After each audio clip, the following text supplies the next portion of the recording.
एक दफा का जिक्र है, एक चींटी जो के दाने जमा करने के लिए एक रास्ते से गुजर रही थी कि अचानक इसकी नज़र शहद के एक छत्ते पर पड़ी। शहद की खुशबू से इसके मुंह में पानी भर आया। छत्ता एक पत्थर के ऊपर लगा था। चींटी ने हर चंद कोशिश की कि वो पत्थर की दीवार से ऊपर चढ़कर छत्ते तक रसाई हासिल करे, मगर नाकाम रही क्योंकि इसके पांव फिसल जाते थे और वो गिर पड़ती थी।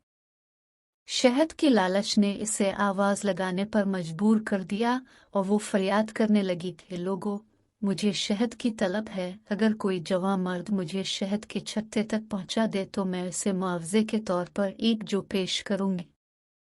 एक परदार चींटी हुआ में अलिफा रही थी। उसने चींटी की आवाज सुनी और इसे तंबी करने लगी, देखो, ऐसा ना हो कि छत्ते की तरफ चल दो, इसमें बड़ा खतरा है।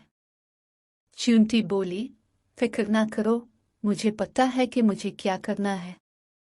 परदार बोली, वहां शहद की मक्खियां हैं जिनके डंक हैं। चींटी बोली, मैं शहद की मक्खियों से नहीं डरती, मुझे शहद चाहिए। परदार बोली, शहद चिपकाओ है, तुम्हारे हाथ पांव इसमें उलझ जाएंगे। चींटी बोली, अगर यूं ही हाथ पांव चिपक जाया करते तो कोई शहद ना खा पाता।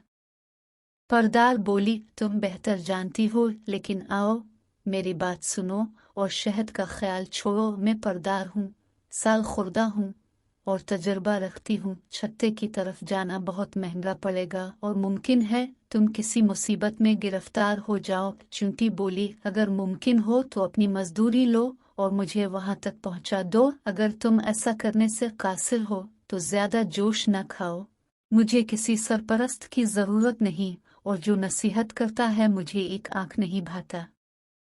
परदार बोली, मुमकिन है कोई ऐसा निकल आए जो तुम्हें वहां तक पहुंचा दे, लेकिन इसमें कोई भलाई नजर नहीं आती और जिस काम का अंजाम अच्छा ना हो मैं इसमें मुआवनत नहीं करती। चींटी बोली, खामखा खुद को खस्ता ना करो, मैं तो आज हर कीमत पर छत्ते तक पहुंचूंगी। परदार ने अपनी राली और चींटी ने दोबारा आवाज लगाई, कोई है जवां मर्द जो मुझे शहद के छत्ते तक पहुंचा दे और मुआवजे में एक जो मुझसे वसूल कर ले।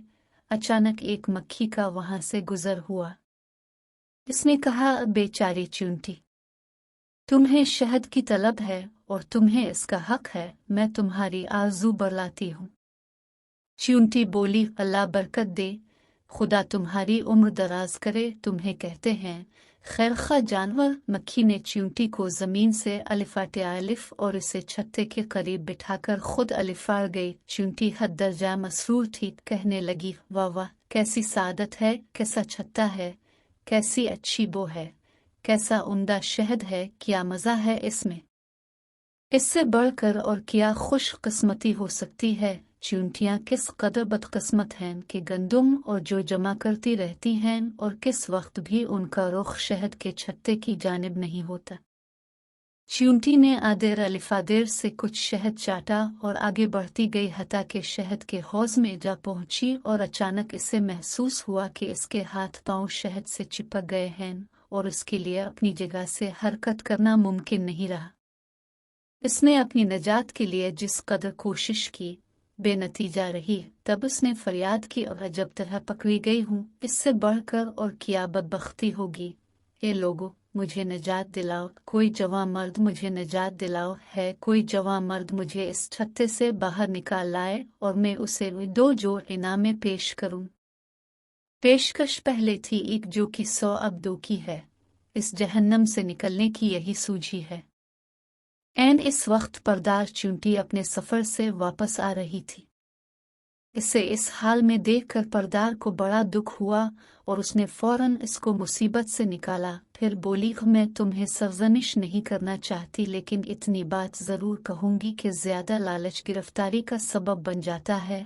आज तो तुम्हारा नसीब बुलंदी पर था कि मैं अचानक यहाँ पहुँच गई, लेकिन आइंदा मोहतात रहना। गिरफ्तारी से पहले नसीहत को गौर से सुन लेना और किसी मक्खी से मदद ना मांगना। मक्खी चींटी की हमदर्द नहीं और उसके लिए चींटी का खैरखा होना मुमकिन भी कहाँ।